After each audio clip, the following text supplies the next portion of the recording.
Alrighty, welcome back everybody to the Tradewaiters podcast, the comic book club where we read a different trade paperback every single week. I'm Daniel, you're Nathan. Take it easy. Ooh.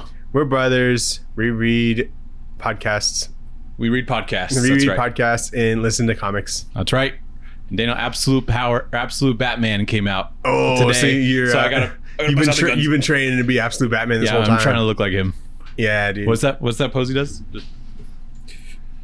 Does it look like that? It's something like that. It's like a weird. He does like a weird thing with his arms. It's gonna be in the Mr. Olympia soon. It's gonna be the Absolute Batman. Yeah, that'd be gnarly. Dude, he looks so fucking big. It's awesome. I picked it up today. Very excited to read it. Very cool. He's probably one of my more favorite designed Batman. Oh, totally. Even without reading it, you know. Yeah, like definitely. The cape just seems more practical. You know, and then the antennas are big and he can throw them or something. What do you mean about the cape being more practical? It's like cut up. Like it's not just one big thing that you can get tangled in. It looked like it was it's like two pieces that go off like it's that. like three. Oh, is it? Yeah. Oh, I didn't know that. Yeah. What does bother me is like the logo being like an axe. I think that's cool. I thought it was more like formed to his chest. So like if you were to take that off, you just have like a slightly curved axe. And so I was thrown off by that when I found out about it. But I haven't read it yet. We'll see. We see. Yeah, we'll see. Anyway, Nathan, we got different time codes in our description. We got the book, which is Maniac of New York, the Death Train. Yes. We got Back Matter Matters in the poll list, which is the other stuff we've been reading and watching. But we start with the news.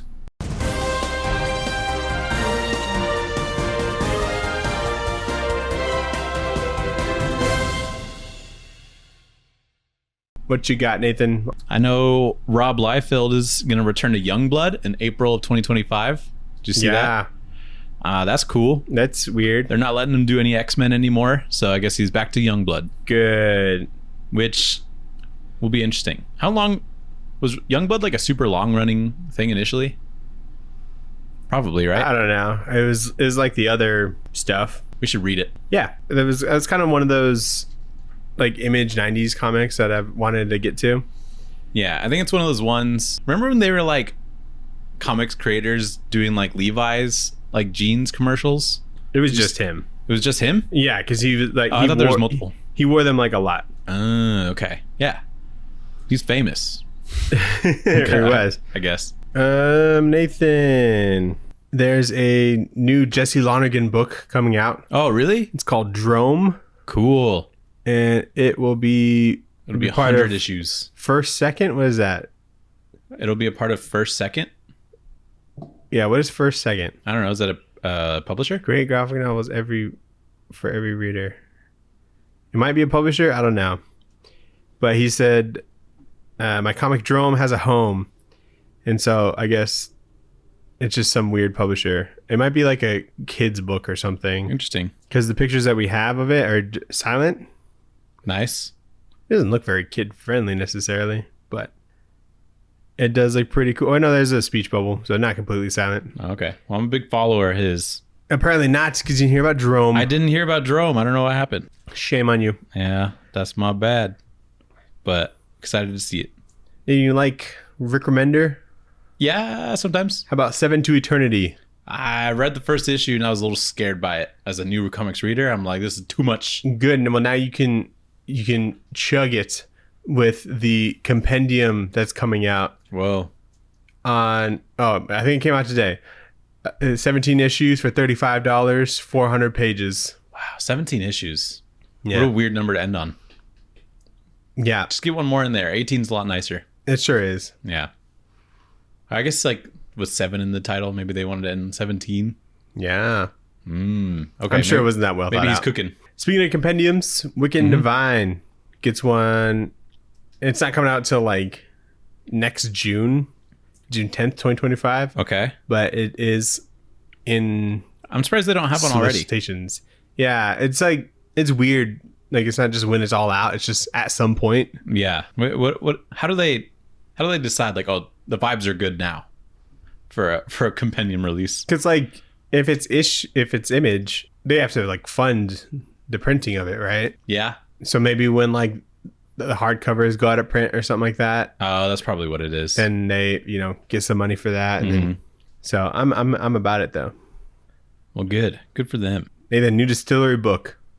Another one. They're still going. The City Beneath Her Feet. Oh, I'm interested. I'm in. By James Tynion and Elsa Chartier. Really? Yeah. Whoa. She's going to draw some feet? She's going to draw plenty of feet. That's good. This is good news. Yes. I'm there. Coming out November 20th. Oh, that's soon. Very. Didn't she just do a distillery? She did one of them. Surely. Did that come out? I thought she had her own. Her own distillery? Yeah. Or pub? That was in like Devil's Cut. Yeah, that was in Devil's Cut. But what was it? It was a book. I don't know. Why didn't you buy it, Nathan? I don't know. I didn't see it. I don't think it came out yet. Yeah. I have weren't those all teasers? What's that thing called where like you play peekaboo with a baby and if they don't see you, they don't know you exist anymore? Out of sight, out of mind? No. It's like, fuck, what is it called? I'm going to look it up. But I have that like for comics. Like if I don't see it in front of me when I'm there at the comic shop, I forget everything else exists. Oh, object permanence. That's what it is. That's what I was thinking of. So yeah, I have like no object permanence for... This isn't a philosophy podcast, Nathan. It's not, well, sometimes we learn things. Anyway, I'm excited for the feet book. Are you excited for Aaron Pierre was cast as Jon Stewart? Oh, I did see that. Yeah, he looks good. I don't really know who that is. Are you going to watch Rebel Ridge? What is that? It's his movie on Netflix. Is it good? I have heard good things. I haven't watched it, but it's directed by the dude who directed like Green Room. If you have seen Green Room. Yeah. So that one with Dev Patel, right? Is it that one? No, that's The Green Knight. Ah, shit. Close. Right color, wrong place. wrong noun. Yeah. Yeah, I mean, I looked at him and I saw people have like a bad reaction to it. Apparently there's like a 6-panel sequence where Jon Stewart tries to shoot himself with a yellow gun. I've never seen that before. But it's like him looking at a yellow gun and then he puts it up to his head and there's 3 panels where he's just contemplating shooting himself with it. And I'm like, what the fuck is this? Is that what someone people commented? That as a reaction to this guy being cast who looks pretty good. It's fine. Yeah, it's fine. I don't know. If like this wasn't announced and it just was the way it was and you watch the show, you would just roll with it, Yeah, I don't care about either. I mean, Kyle Chandler, I don't know. We'll see. But like that, if that was the only casting news we had as thing. I'm like, so far so good, Yeah. But that's it was insane. So we'll see. Did you figure out what Green Lantern book that was from? No, I didn't. I saw that as a comment and I'm like, this is like a for real comic, like some golden age thing, I think, or whenever, probably 90s. You should hunt it down. I should be like that guy that finds places on Earth. You know what I mean? Like Rainbolt with Geospotter or whatever. Yeah, with Geolocator. No, oh my god, GeoGuessr. Yeah. I'll be like that guy, but for comics. That shit's amazing. It is absurd. He's like, this looks like Egypt. Yeah, it's about this is Kazakhstan. Yeah. So I'll do that for comics. Nathan, you like Star Trek? No. You like Star Trek Lower Decks, the animated Paramount Plus show? I like the idea of it. Yeah. Well, good, because there's a Star Trek Lower Decks comic. I think they had those already. I think you're wrong, but you could be right. Coming November 13th, written by Ryan North. Oh, cool. Art by Derek Charm. Don't know who that is, but cool. I like Ryan North. I think he'd do pretty well with that kind of thing. I hope he's like a big Star Trek person and like this is kind of like a mini bucket list thing. Yeah, I want that for him. Right. Cool. Good for him. I'm glad he's still doing stuff too. He's a fun writer. Yeah. Is he still on Fantastic Four? Yes. There's another issue that came out today. Good. And you like Marvel versus Capcom? Yeah. Did you see that Marvel's doing like variants? Capcom variants, and it's like the designs from like the OG game. No, I didn't see that. Yeah, they're pretty cool. They'll just kind of be sprinkled about. What do you mean designs from the original game? Like poses and like, stuff, or like? So imagine Wolverine and how he's like stands, and it's kind of like at the side angle. Yeah. The drawing that inspired that. Okay. That's going to be on the cover of the book. Okay. Look it up. I can't do it. So it'll just be like That'll just be the whole cover. Is like that. It'll pose? just be concept designs. Because there's that from Marvel wild versus like Capcom. Spider-Man one where he's like doing all this weird shit. Yeah, So there's that'll be, like, the there's a Spider-Man. wild like Venom one. He's like purple. Yeah, he is purple in that game. Yeah, I don't know why. they look really cool, and it's like I didn't think I'd recognize them because they were like concept art, and those were very like pixely. Yeah. You know the game, but when Oh, you see yeah. them, like, oh yeah, you know they're like recognizable. Yeah, I'll have to take a look at that. It's cool. Yeah, it's like Which all one did new we pick? Venom is gonna have like the number one of that is gonna have Oh, the nice. variant. Uncanny X-Men like 6 or something is gonna have like the Rogue one. Mm-hmm. Storm I think is gonna have one. What were you gonna ask? You know what variants piss me off? The action figure variants. Those ones do, but the Disney ones are cool. But there was one that was like it was that like famous Jim Lee one with like Captain America, Black Widow, and like Wolverine, I think. Yeah. But it was like the Ducks, whatever they are, and it said Uncanny X-Men at the top, but it was a Spider-Man book.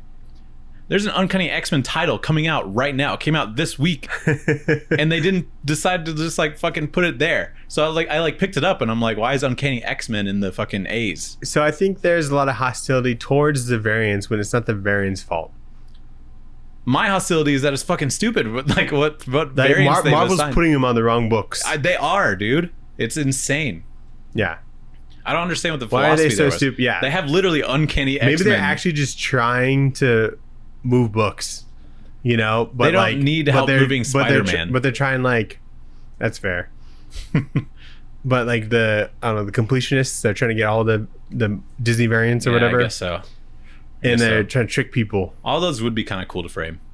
hmm But yeah. But there's too many now for it to be cool. Yeah, I agree. There's like 4 would be cool. Yeah, I just think it's silly. So there's a new Image Comics imprint called Ninth Circle, launching December 11th. I heard about this as well. Comic creators Marguerite Bennett, Ram V, Adam Glass, Garth Ennis. Founded by Garth Ennis, Oh, Joe Pruitt, and it's like a horror imprint. cool. So that's cool. I like that. The first series from the label is Freddy the Fix by Garth Ennis. Okay. Art by Mike Perkins. Does that Yep. sound right? Yeah. He's an artist. Colored by Mike Spicer and Rob Steen. Ooh. This is the cover. Oh, that's different than I thought it was going to look. But that's cool. Yeah. Yeah, this cover looks very Philadelphia. Yeah, it does. Is that who did Philadelphia art? No. Who did that? Pop quiz. Fuck, he's got 3 names. Oh yeah. Jason, Sean Alexander. Sean Alexander, yeah. I was going to get there. But you didn't. You took my work. You're welcome. You stole my work. All right, we're wasting time, Nathan. All right. Yeah, we got lots to talk about. Yeah, we got the book. What was the book? Maniac of New York. Is that what it's called? Yep. Okay. Maniac of New York. The train. The Death Train. We're on a train now. Yeah. So this is by writer Elliot Kalan, artist Andrea Muddy, and letterer Taylor Esposito. And this is an aftershock comic, horror comic slasher thing. Is this the first book that we've read just based off of like the concept? First book that we've read based off the concept. No, Like surely it, not. Like it wasn't like the team that brought us to it. Oh, no, I think we've done that before. Maybe like Afterlife with Archie, I guess. Because it was like the title. Yeah. Well, When we we kind of. knew- but that's been also like pretty revered, you know? Yeah. I think it's probably the first book we've had no idea what it was, and we just kind of read the back. Or you did. Nathan, what'd you think about this? I thought it was pretty fun.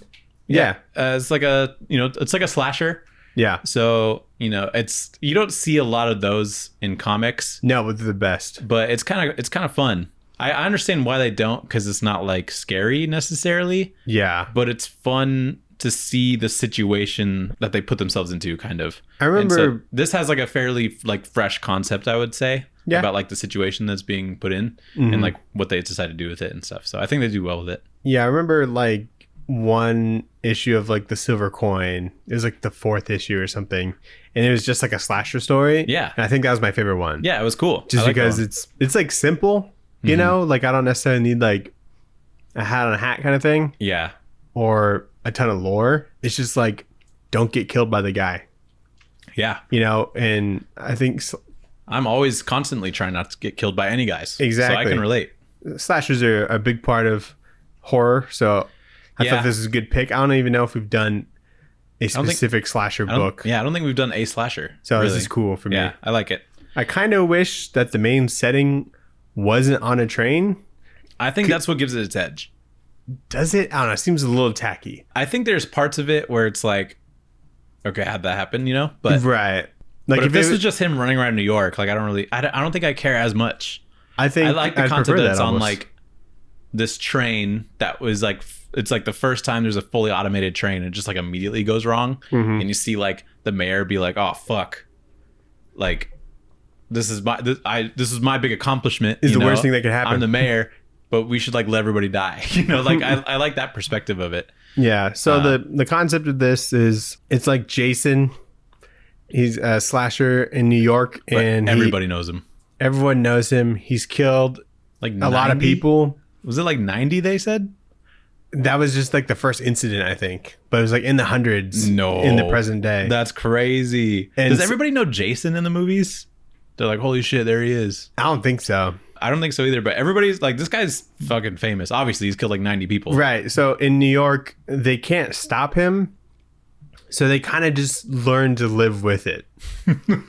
They just like avoid certain areas Yeah. and, you know, learn to run when they see him kind of thing. Yeah, I would do that. But yeah, just at like, so his big event or whatever. big debut. His debut was at like Times Square when the ball was dropping or something. Yeah, 2016 New Year's at Times Square. Yeah, he could get 90 easily. Those people No, are, he packed only in, gets like, 9 here. He says 9? Yeah. Okay. Oh, never mind. 79 people dead, including 6 police officers. Thank you. I was about to say, if it's only like 9, that's pretty good. It must be Have pretty you slow. seen fucking Times Square? That's probably how many people die already.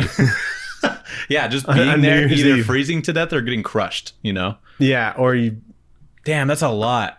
or People you need to learn blow how to up run because away. you piss yourself or something. Yeah, that's crazy. But how do you run if there's a million other people right next to you? Dude, climb on them. Crowd surf away. Yeah, I crowd surf away. Yeah. I keep my chill. I act like I want to crowd surf, and then the vibes will just carry me away. Yeah. That's my thing.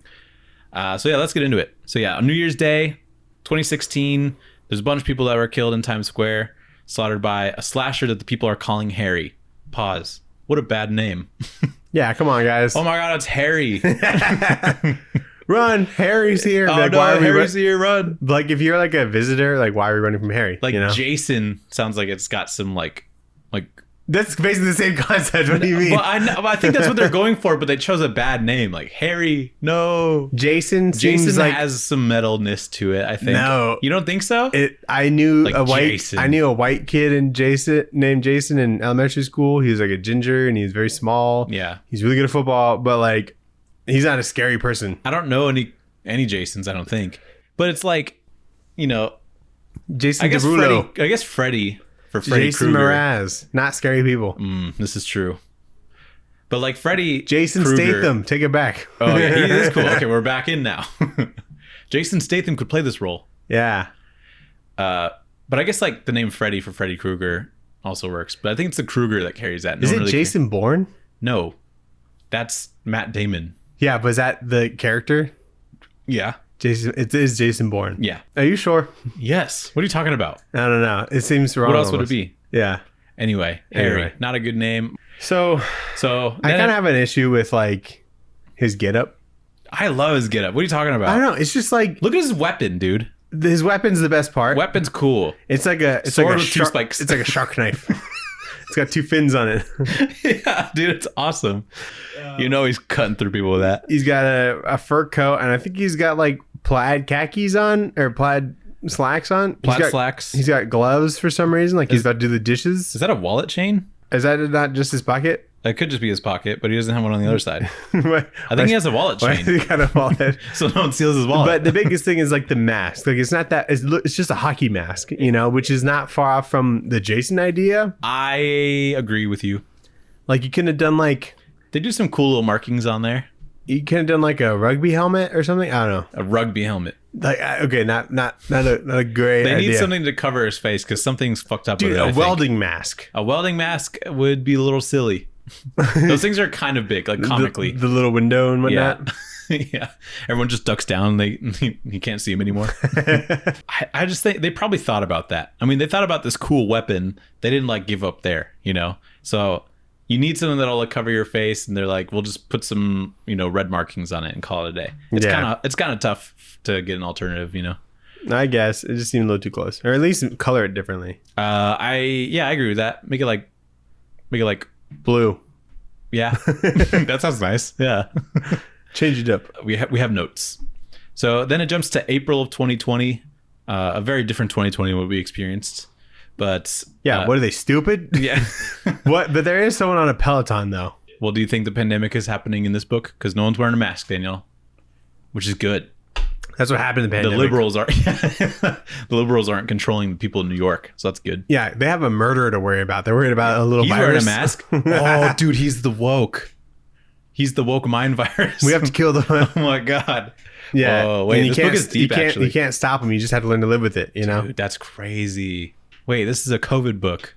I didn't realize there's so much depth to this book. Yeah, anyway. because I like just heard about this recently, and I thought it was something super fresh, but it's got like 2 sequels.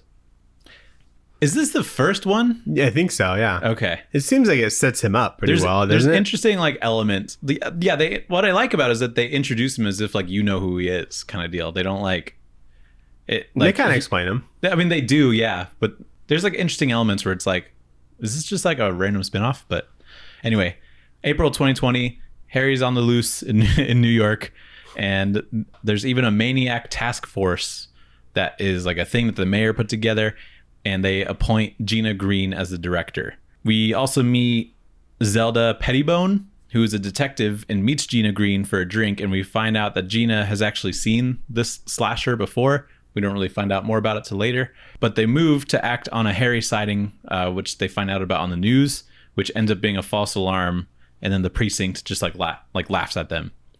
But then Gina shows Zelda the picture of her ex-boyfriend who was killed in the early days of the killer, which is how she was introduced to him. And she like claims that her not boyfriend was like technically the first Harry victim. I don't know how you know that. Harry? I said Harry's the killer. I said the first Harry victim. I'm like, well, the victim's not a Harry person, but like, he's got some hair on him. The first victim of Harry the maniac. Correct. Yeah, I don't know how you would know that. Like there haven't been murders like that before, probably. Well, I'm sure there were murderers, but Harry wasn't like, he was like kind of underground still, like he wasn't mainstream, you know what I mean? Oh yeah. And so like he's doing murdering in basements and stuff like that. Yeah, if he kills your it's like basements. If you know, you know. Like if he's you know only the hottest playlist. Like if you know, like I fuck with you kind of deal. Yeah. Like only the real ones know him. But like he could have killed the ex-boyfriend, and you know that could have been like the 5th one for that week or whatever. You know, yeah, I guess he could have like killed people but not been pinned to those murders. Yeah, it's not like he's telling everybody. But like this is like a slasher who kind of likes an audience in a way. Yeah, he's like Jason, where there's no like personality there. Yeah, you know, but he always is murdering and not trying to cover it up, kind of thing. Mm-hmm. He does like moan or something a lot. Where he's doing like zombie her. Like her dude, noises. He's woke, dude. He's doing pronouns. Oh my god, he is. Dude. Whoa. Harry's so woke, but he gets it wrong half the time. Yeah, he does. Yeah, he doesn't even do the other one. Yeah, she her. So I feel like you shouldn't be hired to lead a team dedicated to taking down a murderer if you're like that close to the case. Well, no one wants the task force job, which is a job of one person, right? Yeah, they defunded. She felt inclined to do it, to step in. Right. Okay, I guess that's fair because it's basically a lost cause to have it. Yeah. So then we see some of New York civilians get on the New York's first fully automated train, and none other than Harry the maniac steps on the train as it leaves, like automatically. So the idea is that there's this like fully automated train for the first time. You don't need a train conductor or whatever they're called. And now Harry's on that train with people that are inside and they can't get out, which is kind of fun. I like that idea. At this point, I didn't know that the subtitle of this book was like the death train. And I'm like, is this whole fucking thing on a train? You know? I didn't know that either. It's kind of like watching like Mad Max, you know? I'm like, they're just going to drive this whole time, you know? They're just in the desert this whole time. I want to mention this book is colored with watercolors. Oh, yes. And it fucking rules. It is very good. It's one of the reasons why I think I like this book like quite a bit. When you're looking at for like a horror book, you kind of expect a lot of like dark colors and a lot of blacks and stuff like that. But this isn't the case for this one. And I didn't realize that until it started to work for me once I realized it's watercolor, you know, because that's just like a kick-ass style. Yeah, we don't see this kind of style enough, I feel like, in comics, and I think he does really well with it. He does like a lot of like blues and yellows that create like really tense, like claustrophobic kind of situations. I think he definitely inked over it for like... Oh no, he does, but like the coloring part of it is watercolor, and he does really well, so I like that. It would just suck if you like draw a page and then you paint over it but you fuck it up, you know? I'm sure he has like, he probably scans the page and like makes copies of it, maybe. I don't know how the logistics of that. But. Can you like use watercolor on like printer paper? Like if you need to print out the page? I think a lot of people do, yeah. I thought it was a specific type of paper for that. It's like probably watercolor paper. Yeah, there's probably that probably exists. Like ideally. Anyway, issue 2, the maniac starts slaughtering people, and we follow a person named Gabriella who moves through the train cars while the killer is fucking people up. Real quick. Can you move between the train cars? Yeah, probably. Okay. So the first page is like everyone's terrified face. Yeah. And it shows like the little story. Everyone's got a happy story because they all have to have good news happening. You're yeah. Like, and then just got accepted to college, just got engaged, whatever. Yeah. So we feel bad for them or whatever. But there's a guy, his name is Oleg Fucks. Oh, yeah. And I was like, this guy fucks. Yeah, he does. Oleg does fuck. And he was named Salesman of the Month, so good for him. Yeah, no, fuck him. I hope he dies. The guy I feel bad for like the most is this guy who's hand delivering his final mortgage payment. Sandeep, no. Sandeep, like he was doing that. I assume he's been as paying like a ritual. Yeah, I think he was paying like electronically, and he's like, you know what? I'm gonna have the satisfaction paying off my fucking house in person. And now he's tell dead. him to fuck off. Now Sandeep is sand 6 feet deep in the ground. It's crazy because like there's one panel of Sandeep, there's 2 captions.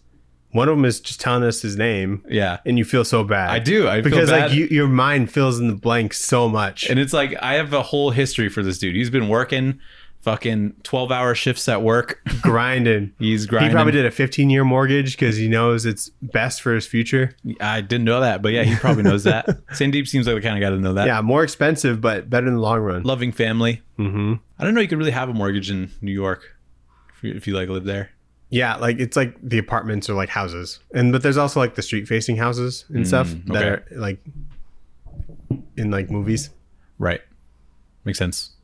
Anyway, Zelda and Gina talk to the author of a book based on this killer, who tells them that the killer is weak to fire. Apparently, that's something that they just found out, as if it's like some new development. But what I thought was interesting about this is that he knows more about this killer than like the press knows. Yeah. And he didn't put it in this book that he made about this guy because he's waiting for a good sequel. Like he still needs some like content for a sequel. But also like how trustworthy is he, you know? I mean, yeah, that's a good point too. But like they receive the information like, oh, he's weak to fire. It seems like, and it's like, I think most people are. But I just thought that aspect was funny. His weakness is fire. My weakness is fire, dude. Right. But you said weak to fire. I'm like, what does that mean? Yeah, his weakness is fire. Yeah. This dude like lives in like the jail. Did you say that? The author does? Yeah, this is like a jail. Oh, I forgot about that. And he lives there for some reason. Oh, because that's the only place it's safe from Harry or whatever. I see. Okay. And there's a security guard, and he just like doesn't have eyes. Like they just like weren't drawn. Dude, I missed that. And it's weird. That's scary. That's scarier than Harry. I know. I'm like, what the hell? Maybe he was trying to make it to where like the shadow of the hat covers it. Yeah, that's what. But it didn't look like that at first. I think he missed where the eyes should have been, like a little bit. Yeah. Anyway, that's fun. So this train stops. It does, and I'm like, okay, perfect. You know, that's great. Just wait. Of course. But So they get the call about the maniac on the train. They head back, and the mayor is pissed about the maniac being on like the brand new automated train. He's like, "This is terrible for my career," and he gives the order to keep the train locked down so that they can at least get the killer. You know, if there's going to be like a bunch of people that die, they should at least just keep it going until they're ready for it to stop, and then just arrest the killer dude. Like, smart plan, but that's at the expense of like however many hundreds of people are probably on this plane or on this train. And so Gabriella on the train, the person there, we see her hide like under a bench, and she finds 2 kids there. So but it's getting bloody already. I like this panel where we see a dude's head got like hacked and we see his brains. That's pretty bloody. And then Gina and Zelda decide that they aren't going to let all that happen on this train, so they're going to get involved and get on the train, which is fun. But Which is crazy. How do you get on the train? Because we don't see that. Next time we see them, they're on the train already. Was it like a bullet train situation? Did they jump on the front of the train and like punch the window in? Because the idea is that they're not opening any doors. Yeah, they had like a plan, and then it cuts to the people on the inside, and then next thing you know, they're on there too. Yeah, I want to see them like jump onto a moving train. That sounds pretty fun. But yeah, but that's issue 2. Because I guess it's gonna break, and then I guess they force the doors open, you know, that at each end. Right. They said that it like slows down when it reaches to different like train stops, but it doesn't completely stop, I guess. So, and this plan is like, they know they're probably gonna die, you know, but they just kind of go anyway. They want to help. Yeah, which is cool. Good for them. Very noble. So in issue 3, we get some backstory on Zelda, and it's like back when she was a cop, her partner kills an unarmed civilian, but Zelda refuses to cover for his ass. She stands on business. She stands on business, and I respect that about Zelda. Yeah. But now she's really depressed, and she like drinks and smokes all the time or whatever. But in the present, they're armed and ready for the train to get to the next station, and they jump on somehow. And in the train, Harry finds Gabrielle and the 2 kids, and he's about to kill them, but he hesitates when he hears on the intercom about the stop at 81st Street by the museum. For some reason, he hesitates when he hears that. And what I like about some of the action here is that when it's braking to get to like certain stops, that affected like the action a little bit, because he's about to like slash Gabriella, and when the train like brakes, it like throws him off balance, and he like misses her, and she's able to get out. And I thought that was kind of fun. He's not hanging on to anything. Yeah, he didn't have the handrails. And I really like how claustrophobic it feels on this train, because as they're like working through the different train cars and stuff, they're like stepping over like dead people that are on the floor. Right. So I think he does pretty well with making it feel very narrow, which is good. So it's like a little confusing, because like after that bit where he hesitates, they go through like a door, and I'm like, is that the exit? No. But yeah, but it ends up being the one that goes to the next car or whatever. It's hard to tell where they are. Yeah. On this train, because we know that their plan is to just get to the end and jump off the back. Which, does that kill you? How fast does the train go? Pretty fast, right? Like 50 miles an hour, maybe. I don't know how fast it goes. Pretty fucking fast. Pretty fucking fast. But if you're at the end, then you have to also like prepare to like roll. Yeah. You know. And you could bonk your head on the tracks or you don't whatever. want to do that. What's your strategy for jumping off a plane? Like, how do you have to like jump and like try and go sideways so you start rolling immediately? Off a train, a part of me feels like you should like almost face the train and then jump backwards so that you roll forward. You wouldn't roll forward. You just fucking smack your face on the dirt. No, not if you get ready to roll. No. So you're saying... I really don't think so. So you're saying like jump off. I think you jump ball off up and then you're rolling backwards. Yeah, like Sonic. He's rolling forward, Nathan. Whoa. That's what I'm saying. No, backwards Sonic. Or no, okay. Like I was originally saying, you face the train, you jump off and start running. That's a good idea too. Because I was thinking like maybe you go to the front of the train and you jump away from the train. So, and then hopefully you get hit by it. Hopefully no, you jump off the side, but you jump going the other direction. So if you can manage to jump at like 50 miles an hour, then it's like you hop down. I don't understand what you said to me. If the train's going a velocity north, 50 miles an hour, yeah, and you can get to a spot on the train where you can jump south at 50 miles an hour. But you're on the front of the train? You're at the front of the train, but like on the side a little bit. Like on the side of the train. Okay. Maybe. Or maybe you're like up at the top of the train and then you jump down, but you have to jump. There's no top of the train. Like it's like a tunnel. Okay. Yeah, you're right. Okay, then the side of the train. You know what I say? Get on the front. You wait for another platform and you like slide. What I do is I wait until there's the next stop and then you jump to the side where there's not a bunch of rocks and shit on the ground. Right, and slide. And then slide and hit the wall and splatter. Probably. Or a pillar or something. Yeah, or pillar. A bench. Yeah, break your back. You gotta think fast. This would be scary as fuck. I don't think I'd be able to do it in the moment. Let's try it. All right, let's go to New York. Anyway, so Zelda and Gina, they make it on the train. How do they do it? Magic, probably. It's not explained.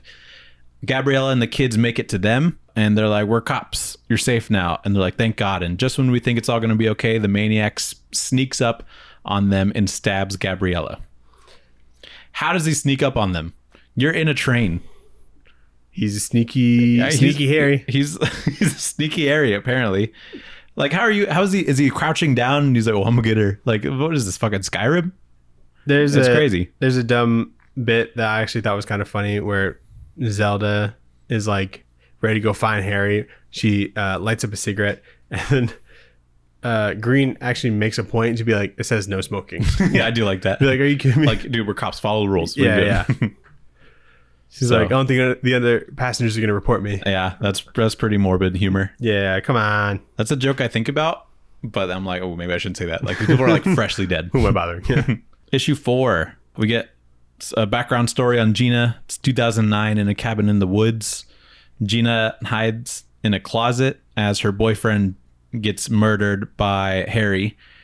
And that brings us to now, where Gina is face to face with the same guy that killed her ex-boyfriend. That she didn't really care about that much, I guess, but... A couple things on the last one. Yeah. So they go to a stop, but like the doors are closed. Yeah. The train itself stops, and they're just kind of looking at the people out there. And like, yeah. And even like the killer. The killer's like, what's up? Yeah. Are you going to come on? Right. The water's fine. Which is crazy. It is insane to like... And like, I like to think about the people that are like, fucking come on, they didn't let us on. Like, someone missed the memo. Yeah. About there being like a murder on this train, and they're like late for work probably. And then it was really funny because I was reading panel to panel, and it was Gabriella, like the woman that's helping the two kids. She's like, everything's gonna be okay. And I wrote a note. I'm like, everything's not gonna be okay. And then the next panel, and then she gets stabbed. The next panel, I'm like, oh, I was right. Oh, you got jump scared. That is the closest experience you can get to a jump scare, I think. Yeah. Is going from this panel to like, oh no. Right. Unless there's like a page turn or something. Yeah. But... yeah, that's true as well. Okay. Issue 4. What is this cover? It's a pretty bad cover. Yeah. I'm like, why is the head there? I didn't even think about that. Oh, because it's like, because he has like a coat where it's like floofy around his neck and stuff. Floofy? Yeah. It's like furry or whatever you want to call it. And it's like so the cuff is similar to like the neck part. It's not that. It's a bit of a stretch. I'm gonna say no on that one. Yeah, I'm gonna say no on that. And the other ones are pretty good though. Yeah, I like those because it's just like a reflection in the knife or something. Yeah, it's good. Anyway, so we get the backstory on Gina, and we see when her ex-boyfriend was killed. Yeah, Harry's looking a little skinny back in the day. Yeah, he's been eaten. Yeah. So okay, back to like issue like 2 or whatever. With that writer. He like assumes that Harry doesn't like eat or sleep. Yeah. And like, how did you come to that conclusion? Yeah. How do you know? Yeah. I'm like, this could just be a guy that's like insane, but like functions. My assumption is that he is a guy. Right. But I mean, but it's just, yeah. How would you come to that conclusion? Yeah. He's not like a mythical creature, but he jumps to that. Yeah. Because Jason's like immortal or something, I think. Maybe he just recognizes that he kills. And he clearly gets fatter as time has passed. This is true. Unless he's eating the people. He could be eating the people. I mean, he's got a pretty good knife for that. I think like if you're like that obsessed with him, maybe you're looking at the trends of like how he kills people, what time of the day or whatever, and maybe he just recognized a string of killings that are like 36 hours long and like you don't get any sleep in like that time, and he's like still functioning maybe. But you could like take off the mask and the jacket and then go to hot dog stand, you know? You could do that. Well, I don't know what your point is, though. Like he could eat between that time. Oh, I see what you mean. It's not like every second he's stabbing somebody. Yeah. You know? Yeah, that's true. If he's not eating, then how is he getting fatter? That's he is bulletproof though, because they light do him shoot up. him. Yeah. And he's fine. He just kind of tanks it. So he's just her. Yeah. So they blast him. He's able to tank the bullets. They all run and they make it to the back of the train. Gina tells Zelda and the kids to leave while she distracts the maniac, but they get really lucky when he winds up a little slash and his weapon gets wedged into like the roof handrails of the train. Gina takes this time to take Zelda's lighter, drink some alcohol, and spit it out with like the lighter and makes like a flamethrower with like spit. Yeah, she dragon breaths him. Yeah, she dragon breaths him, which is pretty cool. Pretty metal. Yeah. And then Harry's like all on fire and he just jumps off the train and leaves in a panic, which that's quick thinking. Pretty crazy. I don't think I could do that first try. Like if you get that idea and you're like, I'm going to do it, you know, I've never tried. Yeah. I doubt that she's ever tried. So like, I don't have good spit spread, you know? Yeah. I don't know how to make the spray. I don't know either. So like if I tried that, I think I would literally just spit the fire out and then it'd be like, what was that? Or it'd be like liquid, like the fire would just be on fire, or the liquid would be on fire. Yeah, exactly. So good on her for knowing how to do that. Because Zelda like had like a flask on her like the whole time and was sharing, you know? Yeah. Going back to the boyfriend killing. So they're running from Harry. Yeah. And the boyfriend's like, quick, Gina, get in the bathroom. I'm like, ooh, what if the boyfriend's the killer? But no, that would be cool. No, the next page, he is cut up. Yeah, he's pretty dead. And very dead. So, or that's how she thinks it went down because she was in the bathroom the whole time. But the body was still there. Oh, yeah. That would be hard to fake. Good point. Unless he killed his twin brother. Whoa, you're right. He killed his twin brother. No, I hate twin explanations. Yeah, that's pretty bad. Better. It was a clone. Oh, wow, there's clones in this too. There's clones in this world. So I wonder if we find out who this, like what the killer story is in one of the spinoffs. Maybe. But anyway, he leaves the train. He's on fire. The mayor forces Gina to get the backlash for the murder on the train somehow. Like he manages to convince her that like, oh, tell the public this is your fault. Gina agrees and then holds the conference where she says, you know, it's her fault. And then we get a little cut to a museum in New York, and we see that there's a mask there that's representative of the killer's mask. I feel like someone should have noticed that because it's got the same paint on it. It does have the same paint, except this mask or whatever this is supposed to be doesn't have eye holes in it. It just happens to be maybe head sized. Okay. But I do agree. So it's not like a hockey mask. I do agree if someone's killing hundreds of people in New York, this would get pretty significant news coverage, and maybe someone either working at the museum or has gone to the museum would notice that. Right. So right before Gina does the dragon breath thing, she's telling Zelda, like, you go ahead.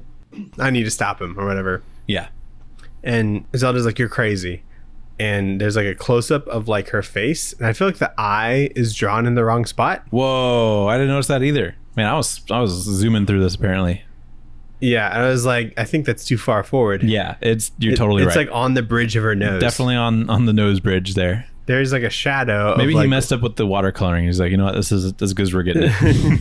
Shit, the eye's blue. You know? Yeah, exactly. And so normally I'm not like this, but that one I'm like, okay, that one's a little absurd. I would agree with that. Okay. So this seems like a pretty decent ending. Yeah.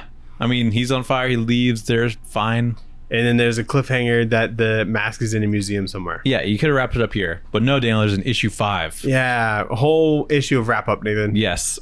Also, Zelda chooses to stay on the squad, even though, like, she's got a job somewhere else, I think. Yeah, I don't know why. And everyone at the precinct, like, doesn't like her because she's, like, a snitch, technically. A cop snitch, yeah. I guess if you're a cop, you're not supposed to... snitch on other cops for killing innocent people? Right.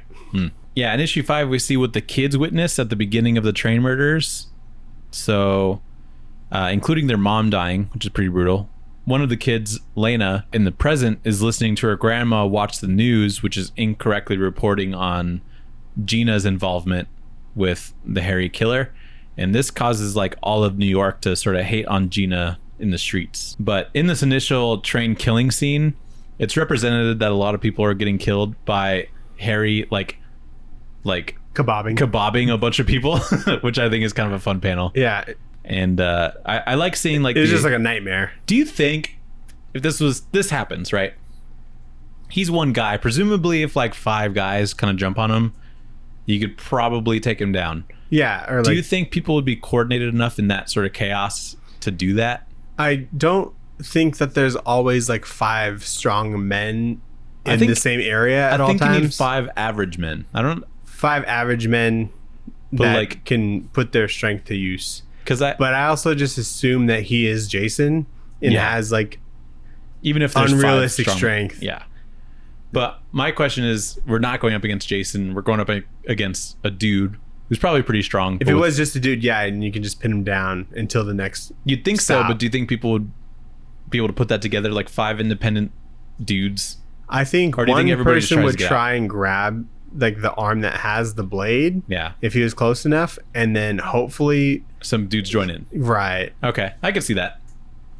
Like if you're about to get slashed, you probably fight back. Maybe someone else tries to help, and then it's just like getting more guys in. I think in a life or death situation, your instinct is just to avoid and run away. I would initially run away if I see a big dude with a knife. Yeah. So. I don't know if I'm like the first guy. I'm definitely never the first guy. Definitely 3rd or 4th. I'm sure a couple people on this train were the first guy, and unfortunately there were no second. I'd probably go for like a kick to the chest first, get some space. Ooh, that's good. What if he slices off your leg? Ooh, that's GG. That'd be tough. Not the end of your life. This is true. But maybe get him off balance. That'd make it even easier to pin him down. I take off my shoe, I throw it at him. And then you throw a chancla, dude? I throw a chancla at him, and then in the confusion, I tackle him. Yeah. But then he probably stabs me in the back, so I don't know. Hit him in the throat, I'll think about it. Yeah. So Zelda is... It's like your time slows down for you. Like your Sherlock Holmes, you're like, discombobulate.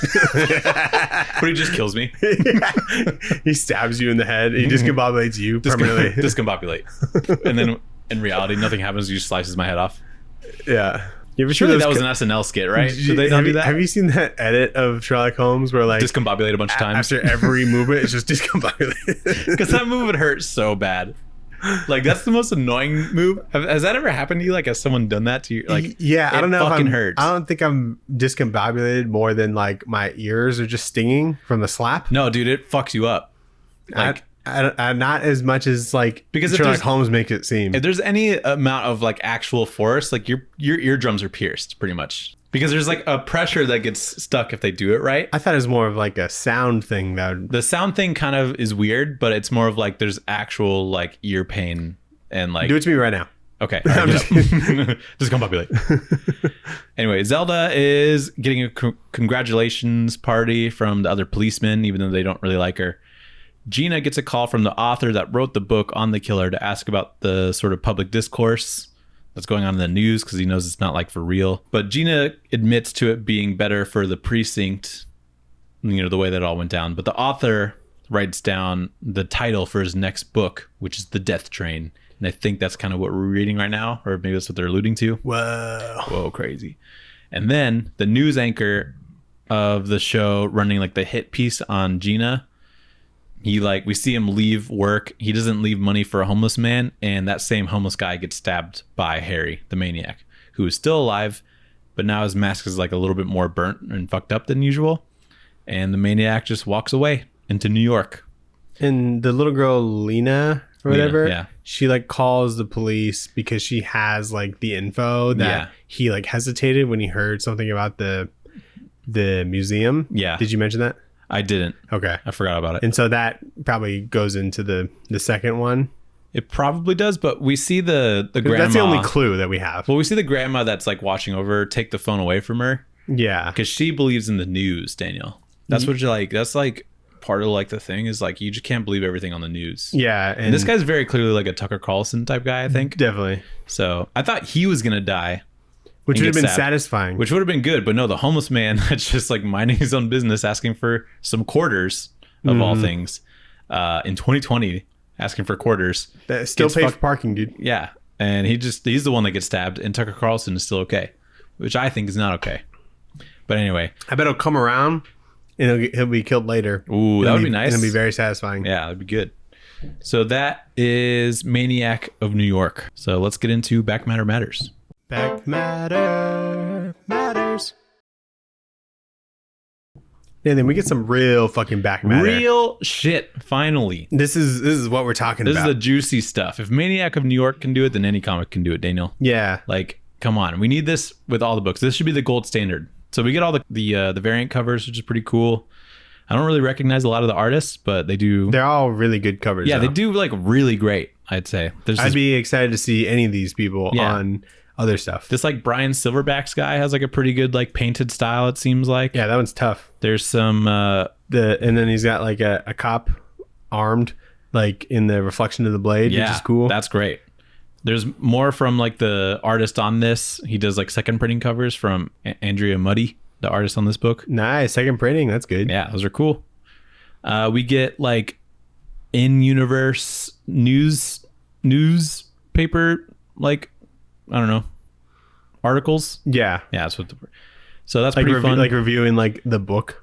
Yeah, reviewing the book. That's pretty fun. Or like the clipping from like the summer camp where the murder was. And then there's a map, like a heat map for all the people that get killed around New York. That's pretty neat. Yeah, I like that one.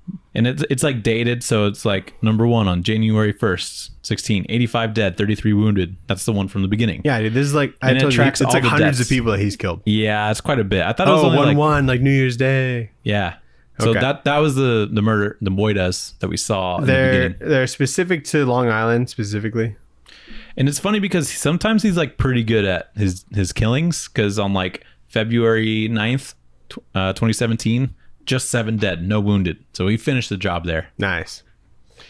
So, and then we get it's like a completion rating with like quarterbacks, like the attempts versus completions, you know? Yeah, no interceptions on that day. We get a Q&A with Andrea Muddy. So we see, some good talk about him doing his watercoloring stuff and how he tries to make the book feel like claustrophobic. I read through this. It was pretty fun. And then we see scripts to roughs to the page. It's pretty awesome. I like seeing his pencils. He's got some good stuff. Dude, the panels are crazy. Like the panels like themselves, like the layouts, like the squares that he draws. Oh, he just kind of rips it. Yeah, I'm like, surely if you put like he didn't like measure it, I was like, were you drunk when you did this? Like, I don't think they look like that normally. Yeah, he's a little these aren't like perfect rectangles by any means. But anyway, but pretty fun. And then we see like logo design by the letterer, which is fun. That was fun. There's some good ones in here, but I like what they ended up with because Maniac's very like bloody looking, and then of New York looks like that would be the font for like a newspaper. Yeah. So I think they did pretty well there. A lot of these could have worked really well. Yeah, I agree. So pretty good back matter. Yeah, good stuff. Love that shit. What would you rate this book, Daniel? The next one is called The Bronx is Burning, I think. Oh, really?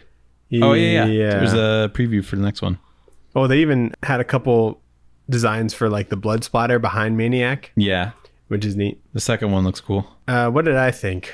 What would you rate this book? I'd give it a hot dog at a New York hot dog stand. Yeah. When you're feeling it, it's great. I give it a like a New York bagel sandwich. Ooh, like that's good. Like a bacon, egg, and cheese. Ooh. Classic. I like that. On like I'll give it like a plain bagel. Okay. I've never had one of these, in New York, so I don't really know what it's like. I've never been to New York. I've been thinking about bagels, like fresh bagels recently, so I feel like this has really hit the spot. Yeah. I imagine it's messy. Have you seen that dude? This is like the most... The Aki way? No. It's like the most like weird... It's like the weirdest For You page pull, but it's a guy, he goes to like a New York bagel shop and he orders a bagel with half a pound of cream cheese on it. And like he just films the reactions of the people, and he has himself like that like really heavy New York accent, and I think it's very entertaining because everyone's caught so off guard with how much cream cheese that is. Is that the dude who like is like Italian and like is always talking about getting a DC, Maybe like a Diet Coke. I'll have to. Oh no, I don't think so. He's got like DC is funny though. Yeah, give me that DC. I'll have to show you the video, but yeah, there's one. He like has this other clip where it's like he's asking like a girl is like dollar slices, what do you think about that? And she's like, oh, I'm gluten free, so I wouldn't know. And he's like, what a fucking nightmare. What a fucking nightmare. That's like British. What a nightmare. He's like, what a fucking nightmare. That's fun. I like people with accents. Good on them. Especially a New York accent. Yeah. But would you rate it? You said hot dog? I give it like a New York stand hot dog. Okay. You know, not the best meal I've ever had, but when you're in like kind of like the mood for it, I bet they hit a little different there. I hope they do. It's like, I think the vibes are like 80% of it. Yeah. Are there actual hot dog stands in New York? Surely, right? Yeah. Yeah. Okay. And then cool. newsstands and stuff. Oh man, we should go. I think on the pod we weren't sure if they still have newsstands. I texted Jackie, who like lived there at the time. I'm like, do they still have those? And she's like, yeah. Oh really? Someone's just walking up and buying. Because I don't know if they have as newspaper? many. Yeah, like you buy a newspaper or like a magazine. They probably got snacks there, like a little convenience store. Oh, that'd be nice. They had like good on them. In like Europe, they had like a lot of newsstands and stuff. I don't know if I saw any newspapers. It's more like random crap. It was more like magazine type stuff. Yeah. Anyway, pretty good stuff. So let's get into the poll list. Shove in your box. The poll list, what did you shove in your box? I'm glad you liked that. Yeah, it was a good time. Because it was kind of a stretch as far as like our options. And I'm like, I just heard about this. Do you want to try it? I mean, like slasher is like a very prominent like horror sort of genre. And we don't really get a lot of those. So yeah, a lot of stuff that we were talking about was either like a vampire thing, which I was okay with not having this year, you know, or something that's just kind of maybe a little dark. Yeah, it is a little tough. But like, I feel like I hear about horror comics all the time, and I'm like, that'll be interesting once it gets to October, and then they're either like not collected, right, or you know, just not that good. But you don't horror hear about comics is kind of broad. Like horror in comics is like pretty broad. Like they'll say like Preacher is like horror, which like isn't like a scary book or anything. It's more supernatural, I guess. Right. And so like, oh yeah, horror. You know? But anyway, Nathan, what did you get today? Exciting week. Very. Absolute Batman. Number 1. Biggest Batman you ever seen. Excited to read that. I picked up the new Transformers, and then I picked up Terminator number 1. You did. By Declan Shalvey. Writing and drawing it. Pretty excited about that. I think he's just writing it. I could be wrong. Okay. He did the cover though. Pretty good cover. Yeah, good cover. And then I didn't know this was coming up, but Green Lantern Civil Corps special. Civil Corps. Instead of Green Lantern Corps, it's Civil Corps. Maybe it's like some... Instead of Civil War, it's Civil Corps? Civil Corps. You think they're going to be fighting each other? I think it's like a court thing. I don't know. You think you can get some green on green action? I hope I get some green on green action. That's what I'm hoping for. Yeah, maybe it's like Venom War, where... I don't know what Venom War is. They all fight each other, and there's only be one left, I think. Only one Venom left? Oh, that's kind of fun. Maybe. What if it's like just not Venom? It's like Toxin 1. Yeah, it's like wow, underdog pick. Okay. Scream 1. Ready for a bunch of Scream books? Yeah, you didn't get Precious Metal number 5, Nathan? No, they don't have it, on the stands. It didn't come out. I only have 1 and 2 on that, so I didn't even know we were that far. Dang. I think that's the last one. Damn. There might be 6. We're gonna have to read it. Gonna get Public Domain number 9. Didn't see it, but I probably wouldn't anyway. Yeah. Did you get Minor Arcana number 1? No, I didn't. Okay, number 2 came out today. I did see that. Cool. What'd you read, Nathan? Anything else? I read... What did I read? I read The Missionary this week. The Distillery, Ryan Stegman, Jason Howard book. Yeah. You read it last week, and I was like, oh, I'm stoked. I'm going to go read that. And it's a lot of fun. I told you. Yeah, you did tell me. I liked it a lot. I didn't expect it to start that way. Yeah. I open it up, and it's just like, my name is whatever the fuck, and I've never gotten a blowjob. And I'm like, oof. I can relate to this guy. Okay. But yeah, it starts out really crass, and I'm like, okay, we're really setting the stage here, because it's this dude's wife giving a blowjob to some dude who is a missionary. Is that what it is? He's some religious dude. He's like a priest. Yeah. Or preacher or something like that. Mhm. So like really sets the stage, but I think where this book really shines is both how funny the situation is. Like this dude that got cheated on and lost his job gets possessed by a demon who's never possessed anybody before, and so like he's trying to figure out like how to possess somebody, and he's like not very good at it, and he's like, oh, sorry about that. And he's like doing that, and then he's also possessing his body to like help him stand up for himself. And I just think that idea is pretty funny, and I really feel like Jason Howard really uses the space of the page really well. Right, which Like, is important for these like wide. Yeah, these super big ones. Like a lot of the like demon action and stuff that's happening in other worlds or realms, whatever you want to call it. Because there's like pretty heavy like demon action stuff too. I just like I like that there's a really big one. There's a really big one. Yeah, there's like a lot of room on the pages to like have these big like group shots with all the different demon designs and shit like that. And the action. There's like a gun that like the barrel's like a cross. You see that? Yeah, that's cool. I was like, fuck yeah, that's awesome.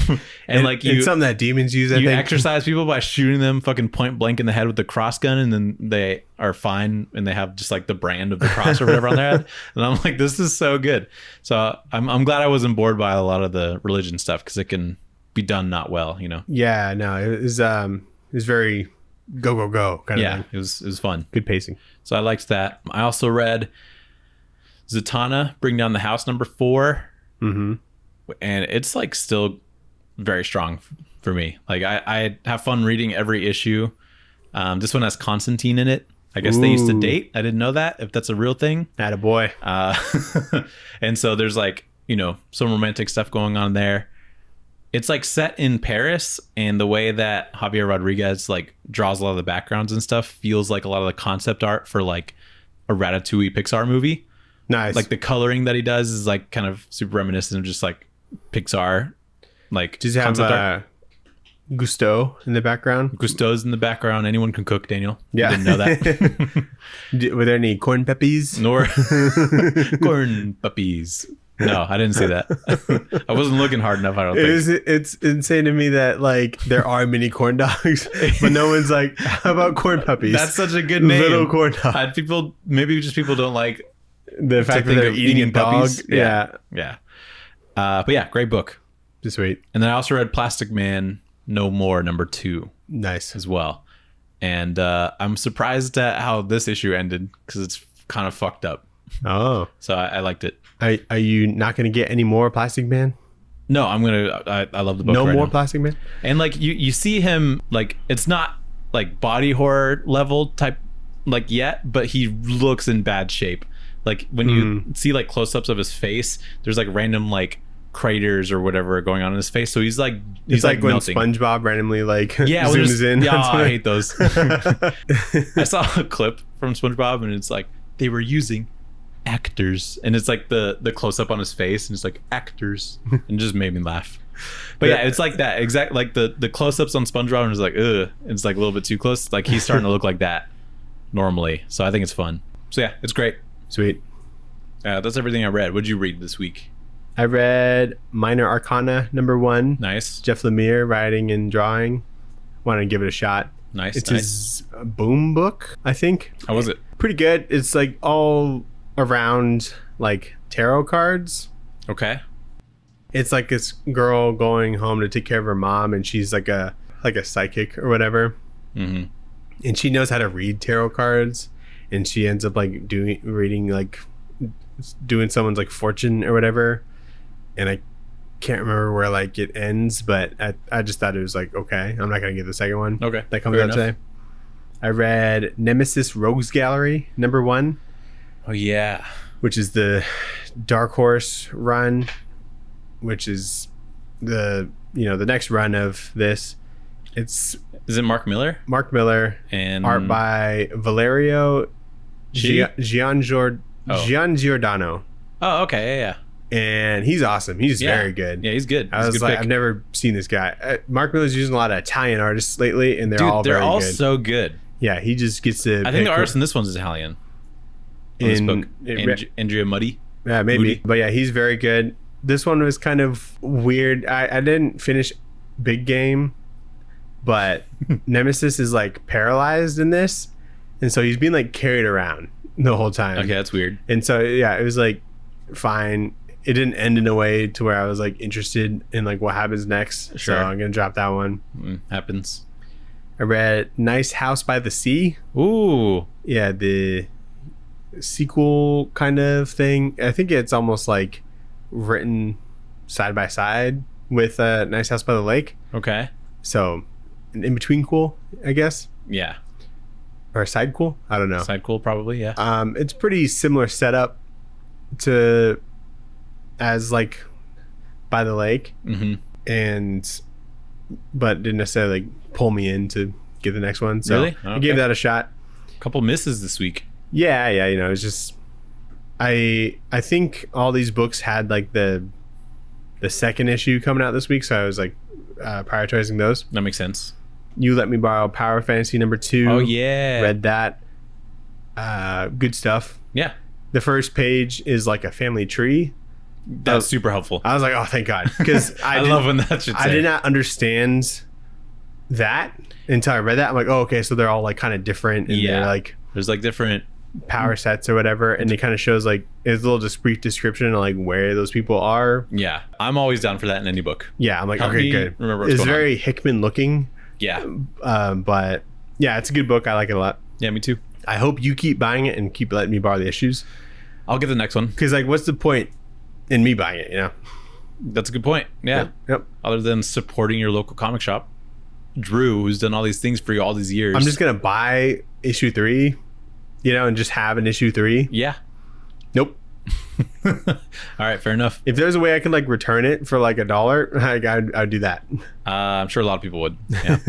I would. I'd have like $1,000. Yeah. Did you watch anything new? I did. What'd you watch? I watched Uzumaki.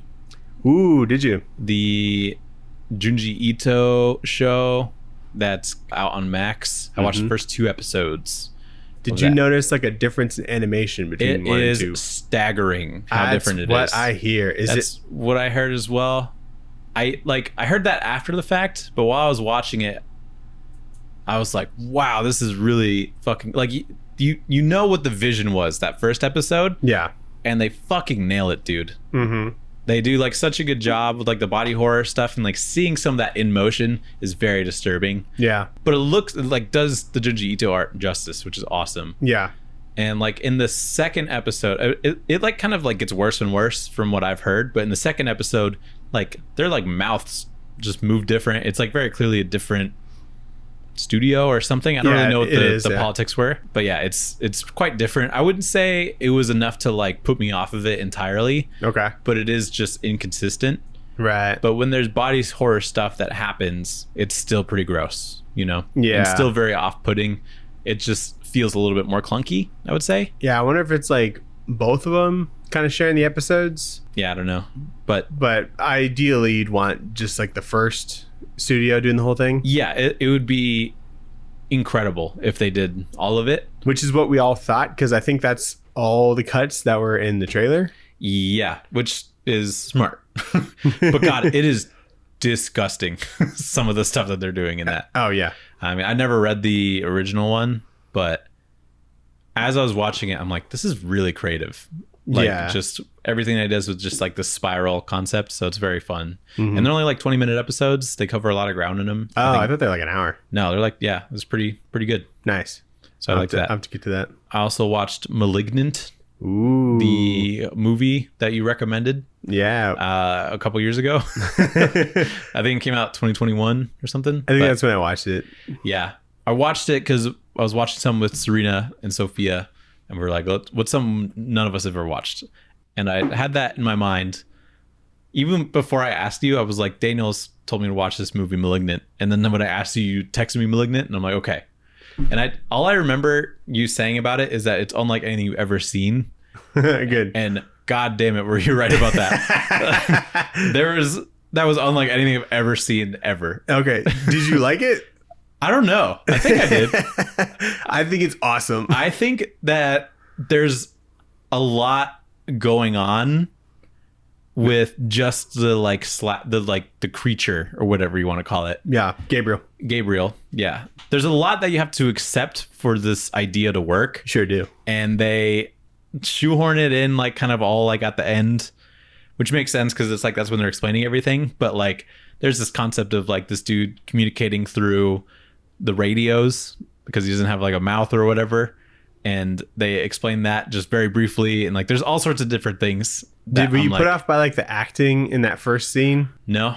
Okay, because I was like, this is acted poorly, but I think it was like on purpose. Because like it's like in like a hospital, dude. And people are like dying, and then someone's about to like go in there, and then someone's like, don't go in there, you'll die. I did laugh at some of the performance pieces, but so this is a James Wan produced thing, and I knew that going in, so I knew like something unique is going to happen at the very least. And I think the idea that he had, like I know the early concept he was probably so stoked for, right? And then the execution, it's like, okay, how do we make all these things, like how do we give a reason for all these things? Well, I liked it though. There's like some really good moments.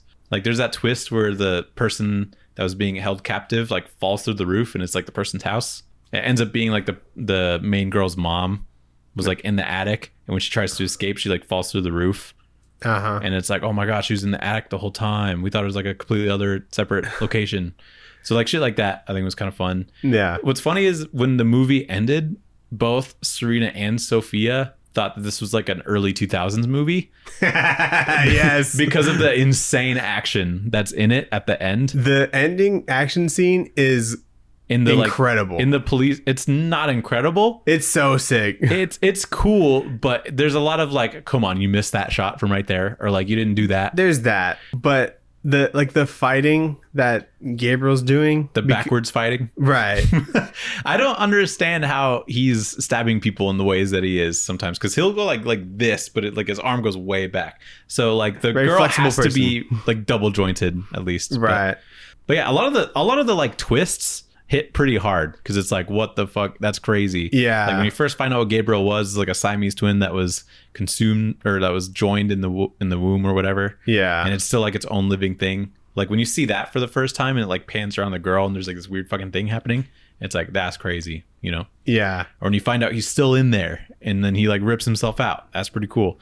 Why is he so strong? I don't really know, but it's cool. So yeah, when I saw that, I'm like, I need other people to see this. Yeah, it is insane, because it's outrageous, and it is like horror mostly, you know. Yeah, but I think it's so much fun. The beginning horror is really good, and then it kind of gets like destigmatized, I guess, a little bit halfway through. But you're still, you're still entertained like the whole time, because it's like you're just putting the pieces together, and I think they do a pretty good job of like presenting what you're not really sure about. Yeah. And it's fun. And also like those scenes where she's like being transported to the scene of like murders as they're happening is cool. Like she's at her house, but she sees where these murders are happening. And then the way that they tie that together is fun too. Yeah. But when there's an absurd line. Okay. Where apparently Gabriel was feeding off of her unborn children. She had like 3 miscarriages, and they try to explain that he was absorbing their power like in the womb. And then someone's yelling like, the reason you've had 3 miscarriages is because Gabriel was eating them or whatever. And I'm like, you did not need to like say that. That's the most absurd line I've ever heard in any movie. And like I busted out laughing. I couldn't stop, dude. It was absolutely wild. So I think a part of me when watching movies is like, all right, I have to like log this in case anyone asks for this specific kind of movie. And when you were, what is this specific kind of movie? I don't know. It was just, so I've always wanted you to watch this. And then I threw out some other suggestions that you shot down, but anyone asking me for a horror recommendation, I was like in the car. Luckily, I wasn't driving, but like Sarah's trying to talk to me, I'm like, shut the fuck up right now. I'm focusing. I need to go through what I've watched recently. Oh, okay, fair. And then when you said it was Sophia and Serena, I'm like, all right, Serena's seen a lot. So I had to like think about what she hasn't seen. This fucking movie. I think it's fucking Malignant. Yeah. Yeah, we almost watched Hereditary. Thank God we didn't. Have you seen that already? No, I haven't. You haven't seen Hereditary? No, I haven't. Whoa. I've only seen Midsummer. Oh my God. You got to see that. I know. I wanted to. More than Malignant. I also texted you Nope. Did you consider that? Yeah, I did consider that. I actually have that Blu-ray. You have the Nope Blu-ray? Yeah. Why? Because we did one of those dates where you go to Target and you like pick on a thing and you're supposed to pick out a thing and then you do a thing together or whatever. And then I picked out the movie Nope, or the movie Nope was picked out somehow, and it's just been like sitting on my Xbox. What was the other movie that was picked out? Tag? I haven't seen that movie either. So you did this whole date idea, but didn't We do never the watched date? those movies, no. What'd you watch instead? I don't know. Sophie likes to do this shit, and then I follow I along. think the idea is to follow through. You know, if you think about it, we're still on that date. The date never ends. Yeah, I've heard both of those movies are good too, and I want to watch them, but we just like don't have the time. Yeah. So you've got like a couple that like are very solid top tier like horror movies that you just like haven't seen. Nope, just haven't seen them yet. I think like in the daytime, like It's hard to Sophie be- would be okay, you know. Yeah, she wants to watch Hereditary, so we will at some point. But she hasn't seen like Interstellar, dude. You know, I think Nolan is a very dude director. Do you think so?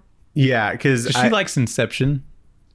I had to show like Sarah Inception, and A dude but director. I had I've to never like thought of I had it to that hold way. back like Inception stuff, you know, Wow. because like when the end happened, she's like, "Did the top drop?" I'm like, "That's up to you to decide," you know.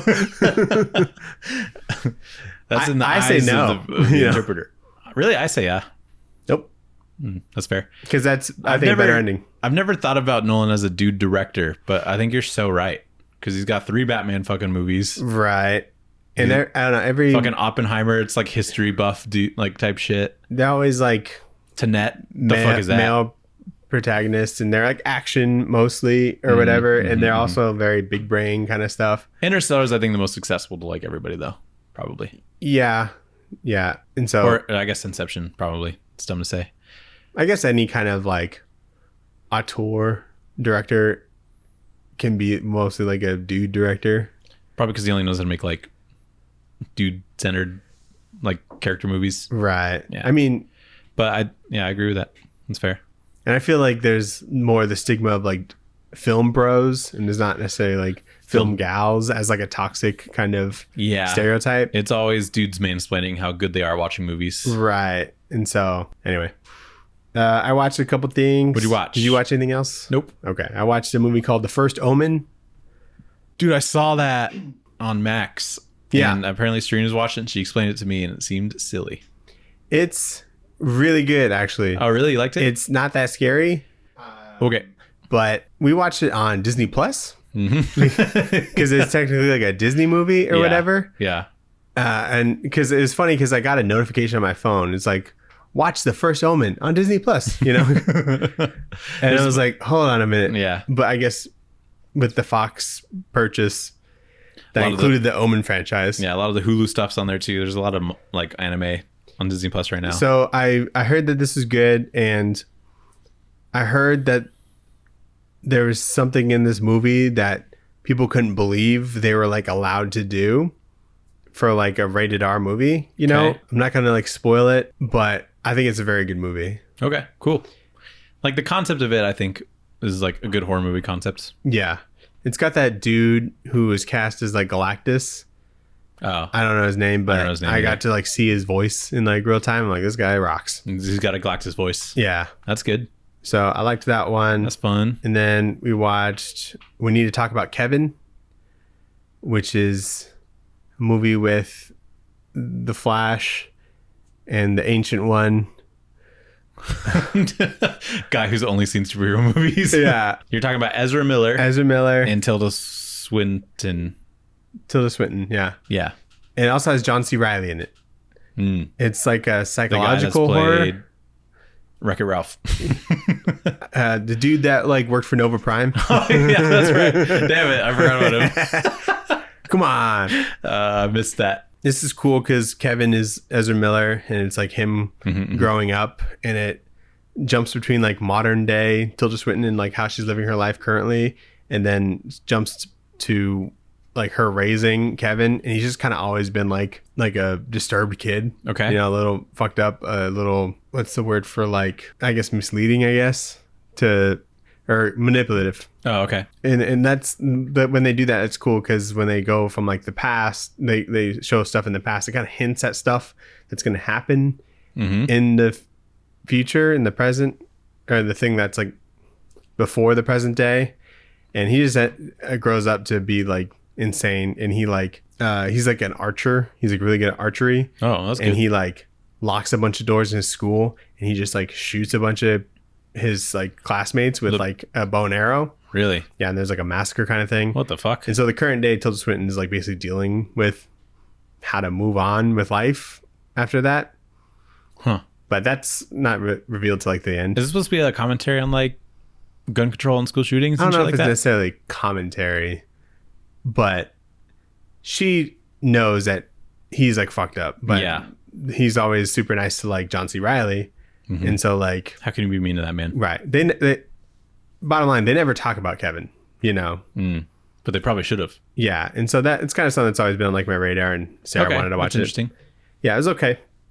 I think I gave it like a 3-star because it was like a little slow, and I don't know. Ezra Miller is like good at playing like a demented little kid.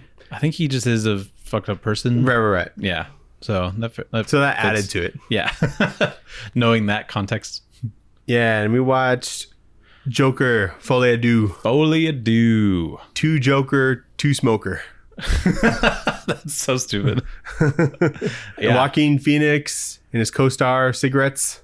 Yeah. So many cigarettes. Yeah. Dude, 10 minutes of this movie there's more cigarettes smoked than I've smoked my entire life. I'm pretty sure. It's crazy.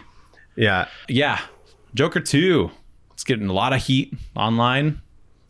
And I kind of fuck with this movie. Really? Yeah. I was scared to say it initially when we left the theater because, God damn it, your wife was going to explode at how much she hated it.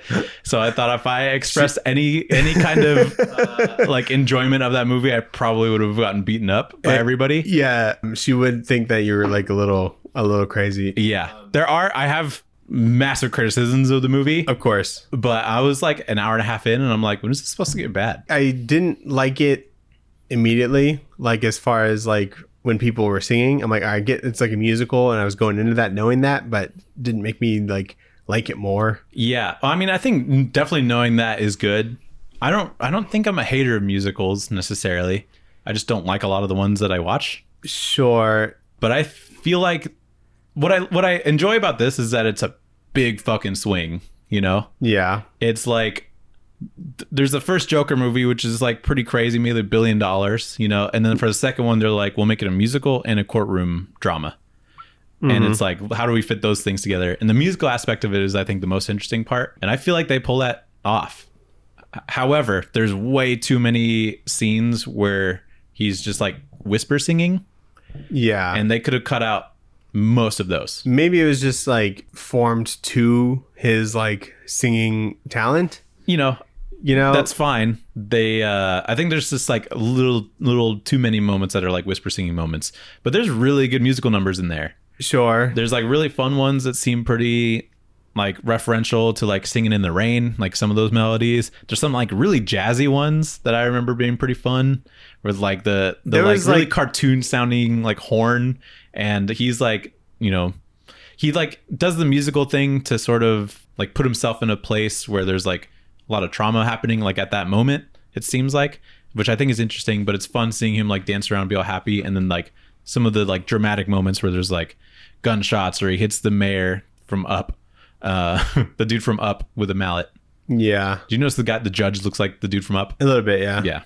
But I wish there were I like those aspects. I wish there were Those like are fun. 5 less songs. I think that's valid. I think it would have like in the whole thing was like 30 minutes shorter. I also think that's valid. Yeah. Sarah was talking to me. She's like, I hope someone makes a cut where they just cut out all the songs. There's like no movie there. I think there's like 45 minutes of a movie that would be kind of boring. Yeah. But wouldn't be bad necessarily. I think like the first hour of this movie, I was thinking like this might be better than like the first one. I never thought that for a second. But I'm super surprised by how much some people really like this movie. Yeah. And I'm like, it really? is with the parts that I have problems with is like some of those whisper singing parts, and then how it ends I think is like terrible. Sure. The idea for this is like it was never planned to have like a sequel, but I guess Joaquin Phoenix had like a dream where he was the Joker and doing a musical and he wanted to do one like on Broadway. That's cool. With Todd Phillips directing it. Like actual Broadway? Actual Broadway. Oh, cool. And then like the pandemic hit and a bunch of money was just thrown at them to make a sequel. And that's what this movie ended up being. Okay, that's interesting. So I'm like, okay. The more I think about it, the more I like it. But I'd rather rewatch Madam Web than rewatch this. I think I agree. Yeah. Not to say that I like Madam Web more, but that's the more fun movie to rewatch. Do you remember the double kick on like the staircase? Yeah, in the they trailer? cut that shit out. It's complete. I was waiting for the double kick the whole time because Lady Gaga does like a thrust thing, and I think that's really funny. Yeah, could have worked. Yeah, didn't happen. I like Lee in this movie a lot. Yeah, I think it's very interesting how manipulative she is. It's very Matt Reeves Batman to like shorten her name to just Lee. Yeah, it's a little annoying. It's like Oz Cobb, you know? Yeah, but then like in his dream, like sequences with her where they're hosting like a Tonight Show thing. That was cool.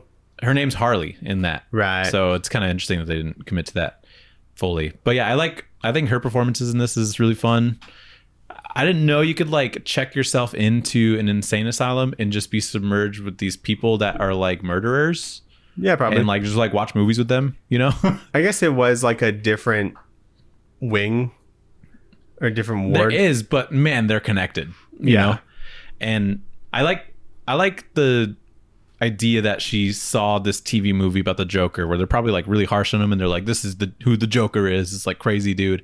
And then she gets infatuated by that. Still sort of a very idea. Harley thing to do. Yeah. It's like just like in a different way to fit in this. The timeline of it's like a lot different. It's not Joker manipulating Harley, who's normal. She was already kind of fucked up and saw this other fucked up dude and was like, we're both the same kind of fucked up. Let me go meet him. The animated bit at the beginning was cool. I loved that. I thought I was like, this is kind of fun. Yeah. So yeah, the parts that I hate is like the last 30 minutes. Well, like there's a part in this where he's like representing himself as a lawyer. Oh, when he does like the Foghorn Leghorn like impersonation. What does that mean? The Looney Tunes character? Is that a Looney Tunes character? Yeah. I was like, I was very entertained by that. I'm like, is this gonna get racist? I don't know. The next part after that, when he's like talking to the jury and he like admits that there is no Joker, there's only Arthur Fleck, and everybody turns on him. Like all of his supporters or whatever, like the people that were in jail that are kind of fucking with the Joker, and Harley turns on him. I didn't even really realize what happened, but like at the time, but they just like, they turn on him on a dime, which is supposed to be like the theme of the movie. Like no one really supports Arthur. They just like this maniacal sort of Joker figure, and I get all that. Yeah. But I didn't realize that that's what was happening at the time. And I'm like, why is everybody shitting on him? You know, I feel like he would still have supporters, which he does, but like, you know, it was like a weird, the turning point didn't feel as much of a turning point as it seemed to me. Sure. I like, my favorite part about this movie is like that it's making fun of the people who like identified with the first one. Oh, totally. A little bit too much. Yeah. Like that character. Mm-hmm. But it like all made sense to me, you know, people wanting him to be like this maniacal person that he's represented as. Yeah, but to say like, oh, I'm just me, I feel like people would still fuck with that. It's like, yeah, this dude decided to like take things in like his own hands and like kill the fucking night show host dude, and that's kind of like baller to them, you know? Right. I don't feel like him admitting that he's like a regular guy would turn these people off. I thought that was part of their motivation for why they wanted to follow him, because it was like some dude that was like sticking it to the man kind of deal. So I felt weird that him admitting that Joker isn't the separate personality was weird. Like, why would people turn on him for that? So I don't know. That I could see why. Like, I could maybe see why Harley Quinn would like turn on him, because he's not like this Joker dude. Because she doesn't care about Arthur Fleck. No, she she likes Joker, which is fair. But I felt like everybody else that was like a supporter of him would have been fine. And then the spoilers, by the way, but at the very, very, very end, he gets stabbed and then dies, and that's how it ends. I felt like it would have been better if he escapes and then Harley's like, fuck yeah, we have a kid. Maybe I probably lied about that, but let's go. And that would have been cool with that, you know. But I don't know if I would have wanted like the happy ending kind of thing. I think him dying in prison is something that would have happened, you know? Yeah. And I think they maybe did a little too much as far as that scene. But like, I believe that there'd be someone in the insane asylum that would be one of his like supporters. Mm-hmm. and would turn on him as soon as he turns on that idea. That's But fair. yeah, they really stick to their guns on this. When I heard it was like a musical, I'm like, all right, maybe they'll have like 5 songs in it, but not even like be that important. Right. But there's like, what, like 18 songs in it or something? Dude, there's a song like every 5 minutes. It felt like. Yeah. Which, you know, When you're not like a fan of musicals, you're like, here we go. They weren't too long, luckily, but like when they just like kept coming, I'm like, this shit will not end. I was really into it with like the full production like stuff where they were, you know, doing scenes that felt like they were on like a La La Land set. And they're like dancing with each other, or they have like their own, you know, Tonight Show type thing, or yeah, those productions were or like, where they were cool. like, where there's actually like jazzy stuff happened. It was cool. And then, you know, I could understand like some of the scenes were pretty effective where they didn't have that production aspect, like the one where he's talking to Lee in the insane asylum, but they're on the other sides of the glass. She starts singing during a part of that, and I'm like, this is pretty good. So I don't know. Some of it fell flat, but I would say people are way harsh on this movie. Yeah. And I can understand there's like no action that much really, and most of it's in like these things that are in his head. But It's to in, me, like, it was 2 like places. a really well acted. You know, oh yeah, they both killed it. yeah, they both killed it. It was like a interesting, you know, situation. Like they kept the courtroom aspect of it like pretty interesting, I would say. It was like, okay. I thought it was good because like there's a part where It was like, oh, let's run back all the people that were in the first one, you know, Yeah. in case you forgot about but it. I mean that like makes sense, you know. Yeah, yeah. So it's, you know, we They see need Zazie witnesses. Beetz and I'm like, oh shit, I forgot she's in that first one. Yeah. And then, but then like there's a turning point where he's like, I represent myself, and then he kisses his lawyer.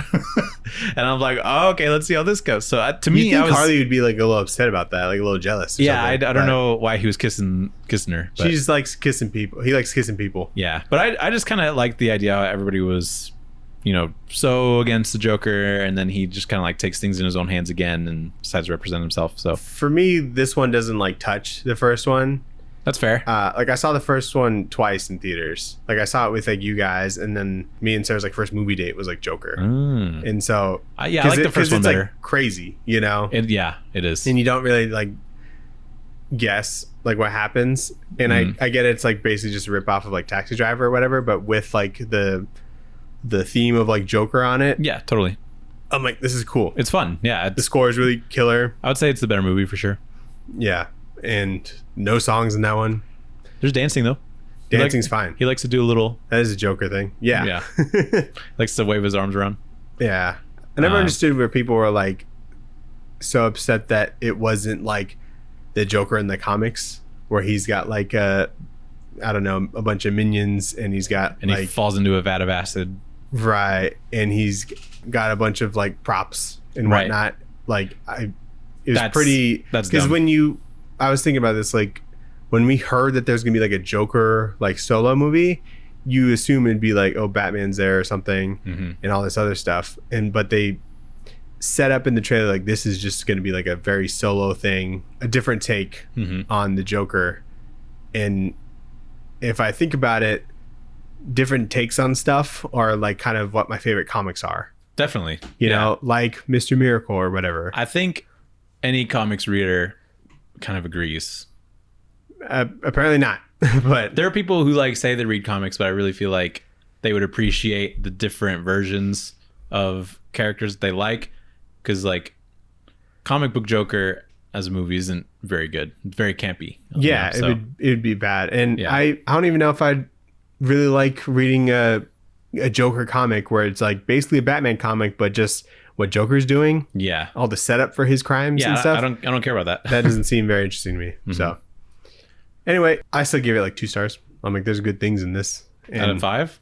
Yeah, like I did not like watching it. You know, the sets were great, acting's good, rewatchability. I'm probably never gonna rewatch this. I probably won't either. Right, and so But I had fun with it. I'd give it like 3.5. okay. I think I give most.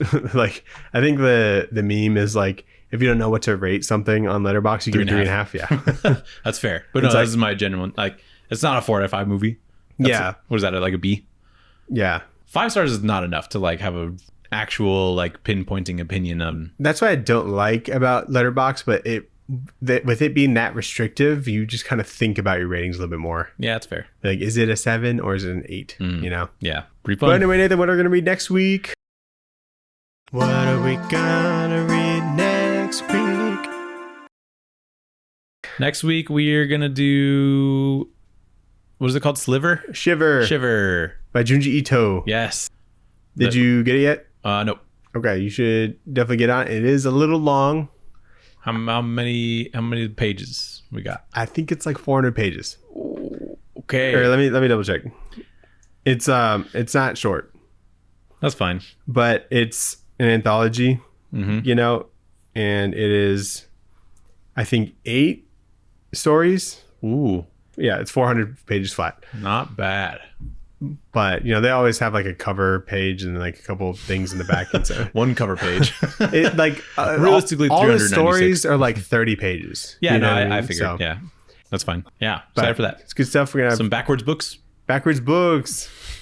I'm glad that you watched Uzumaki because it's like gonna feel similar, but just like different stories, basically. Yeah, And yeah, we'll see how that goes. yeah, should be good.